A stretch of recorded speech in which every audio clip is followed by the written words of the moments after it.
Hi மக்களே, welcome to PKM Lakshmi channel.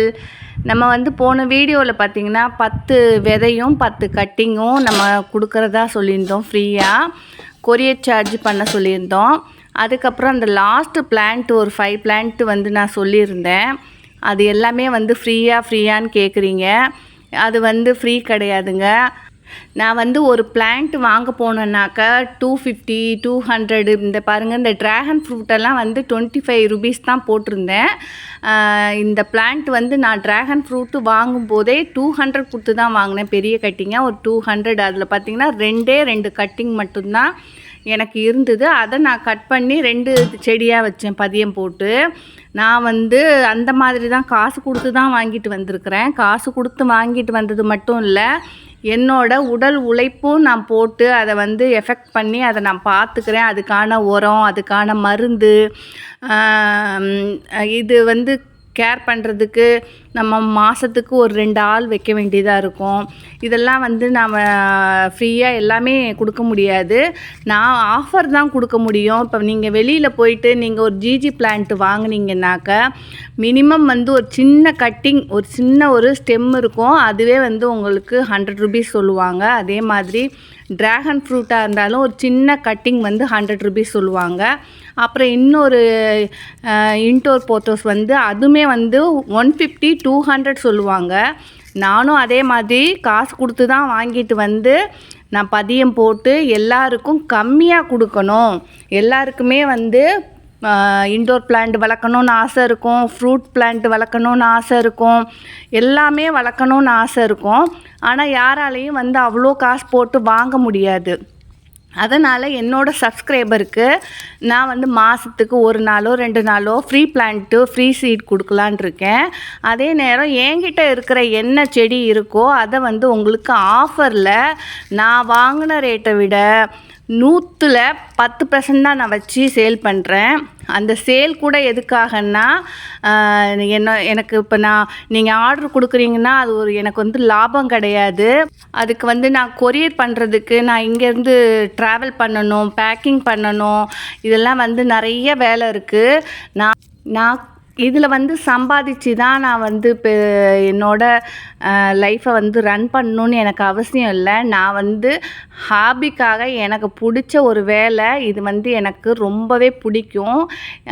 அதோட இப்போ நான் நிறைய பார்த்திங்கன்னா மருத்துவ காய், வெஜிடபிள் எல்லாருமே இப்போ நம்ம 10 பேருக்கு கொடுத்தோன்னா அவங்க மாடி தோட்டம் ஒரு இன்ட்ரெஸ்ட்டாக ஆரம்பிப்பாங்க. நம்மளை மாதிரி எல்லாருக்குமே பிளான்ட் பிடிக்காதவங்கன்னு கிடையாது, பிடிக்கும்.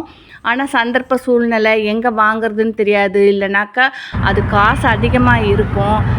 அவ்வளோ காசு கொடுத்து இப்போ ஒன்றும் இல்லை, நானே ஒரு நர்சரி போகிறேன்னாக்கா ஒரு சின்ன பிளான்ட்டு ஒரு 10 பிளான்ட்டு நான் வாங்குறேன்னா கூட நான் வந்து ஒரு மினிமம், நான் சொல்கிறது மினிமம் வந்து ஒரு 4000 4000 நான் கொடுத்து தான் வாங்கிட்டு வர்றேன். இது பாருங்கள், நான் புதுசாக வந்து நர்சரி வைக்கிறதுக்காக இடம் பார்த்து வச்சுருக்கேன்.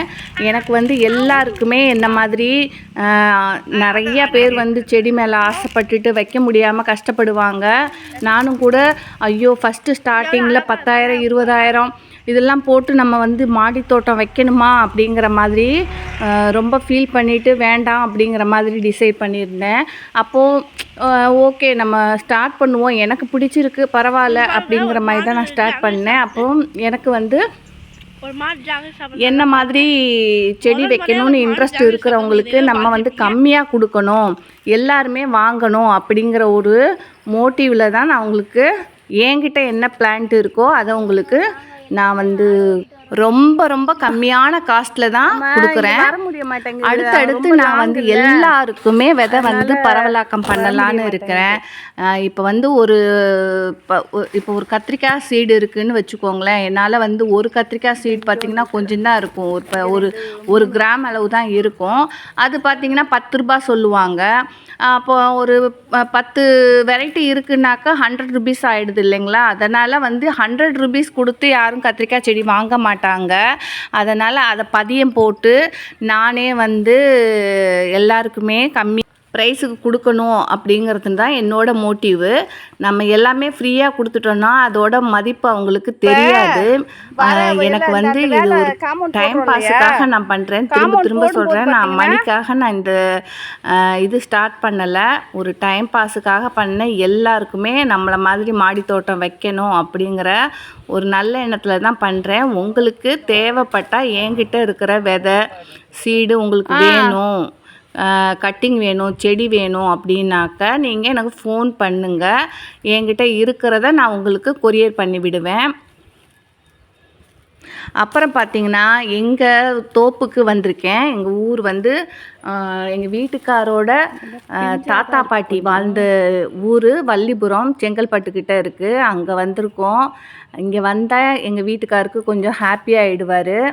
அதனால் வந்து பார்த்துட்டு போகலான்னு வந்திருக்கிறேன்.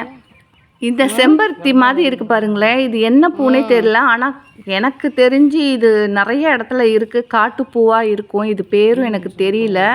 ஆனால் நல்ல செம்பருத்தி சைஸில் இருக்குது. உள்ளே பாருங்கள், சூப்பராக டிசைன் இருக்குது.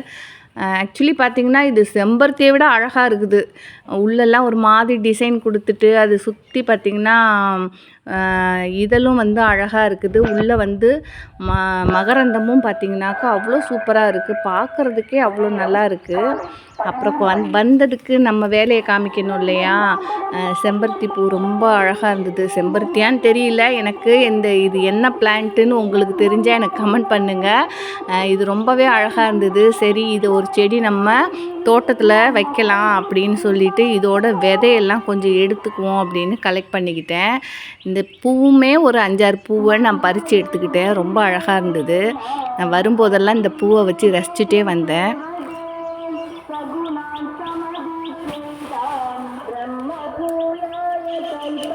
நம்ம கை தான் சும்மாவே இருக்காதே. நமக்கு வந்து என்ன பிடிக்குதோ அதை வந்து உடனே அதை எனக்கு கிடைச்சாகணும். அது எதுவாக இருந்தாலும் பரவாயில்லன்ட்டு எந்த எஸ்டீமுக்கும் போக தயாராக இருப்பேன். அது மாதிரி தான் செடினாக்க எனக்கு நர்சரி வைக்கணும்னு ரொம்ப நாள் ஆசை.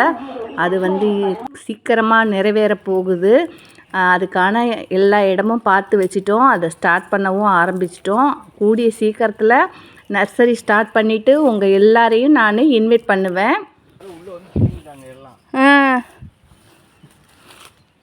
நம்ம குரூப்பில் பார்த்திங்கன்னா நிறைய பேர் கிட்டத்தட்ட நான் வந்து ஒரு 35 கட்டிங் வந்து நான் போட்டிருக்கிறேன். எல்லாருமே வந்து ஃபஸ்ட்டு ஃப்ரீ பிளான்ட்டு கேட்டிங்க. ஃப்ரீ பிளான்ட்டு கேட்குறவங்களுக்கு ஃப்ரீ பிளான்ட்டு வந்து 20 தான் நான் சொல்லியிருந்தேன். ஆனால் 25 நான் வந்து அனுப்பிச்சிருக்கேன்.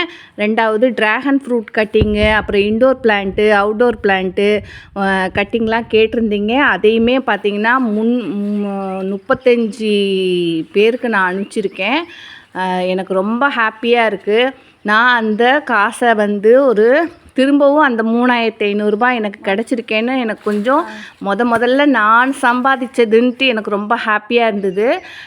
நான் வந்து நிறையாவே இன்வெஸ்ட் பண்ணியிருக்கேன். மாடி தோட்டத்துக்காக பார்த்திங்கன்னா ஒரு 60,000-70,000 ரூபாய் கிட்ட செலவு பண்ணியிருக்கிறேன். என்னோட உடல் உழைப்பும் கொடுத்துருக்குறேன். அதுக்கான விலையாக நான் நினச்சி ரொம்பவே ஹாப்பியாக இருந்தது. நம்மளும் வந்து சம்பாதிக்க ஆரம்பிச்சிட்டோம். இனிமேல் வந்து நம்ம வந்து நம்மளை மாதிரி கஷ்டப்படுறாங்க, பிளான்ட் அதிக காசு கொடுத்து வாங்க முடியாதவங்களுக்கு என்னால் முடிஞ்ச உதவியை நான் கண்டிப்பாக எல்லாருக்குமே எல்லா பிளான்ட்டும் கம்மி விலைக்கு கொடுப்பேன். அதனால் அந்த காசை எடுத்துகிட்டு போயிட்டு நான் பிளான்ட் வாங்கிட்டு வந்துட்டேன். அது மட்டும் இல்லை, நான் பிளான்ட் அந்த காசுக்கு வாங்கினதும் இல்லாமல் எங்கள் வீட்டுக்காரும் எனக்காக நிறைய வந்து பிளான்ட் வாங்கி கொடுத்துருக்குறாரு. அதுலேருந்து எல்லா பிளான்ட்லேருந்தும் நான் கட்டிங் போட்டு எல்லாமே சேல் பண்ணலாம், கம்மியான ப்ரைஸுக்கு சேல் பண்ணலான்னு டிசைட் பண்ணி வச்சுருக்கேன்.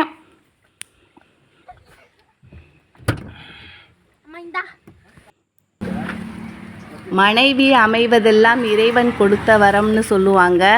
எனக்கு கணவன் வந்து அமைஞ்சது கூட இறைவன் கொடுத்த வரம் தான். எனக்கு இன்னாருக்கு இன்னார் என்று எழுதி வைத்தான் தேவன் அன்றுன்ற மாதிரி எனக்கு வந்து எங்கள் ஹஸ்பண்ட் வந்து என்னோட கனவுக்கும் என்னோட ஆசைக்கும் முக்கியத்துவம் கொடுக்குறாருங்கும் போது நான் ரொம்ப லக்கி தான். நம்ம பொண்டாட்டி வந்து நகை கேட்குறா, வீடு கேட்குறா, எல்லாமே கேட்குறான்னு சொல்லிட்டு கடமைக்கு வாங்கி கொடுக்காம நம்ம ஒய்ஃபோட மனசையும் நேசிக்கிற ஒரு கணவன் கிடைக்கிறது ரொம்பவே கொடுப்பனை. அது வந்து எனக்கு லக்கியாக அமைஞ்சிருச்சு. என்னோட உணர்வுக்கும் என்னோட ஆசைக்கும் சப்போர்ட்டாக நிற்கிற வரை நான் ஜெயிச்சிருவேன். ஓகே மக்களே, நெக்ஸ்ட் வீடியோவில் பார்க்கலாம். பாய்.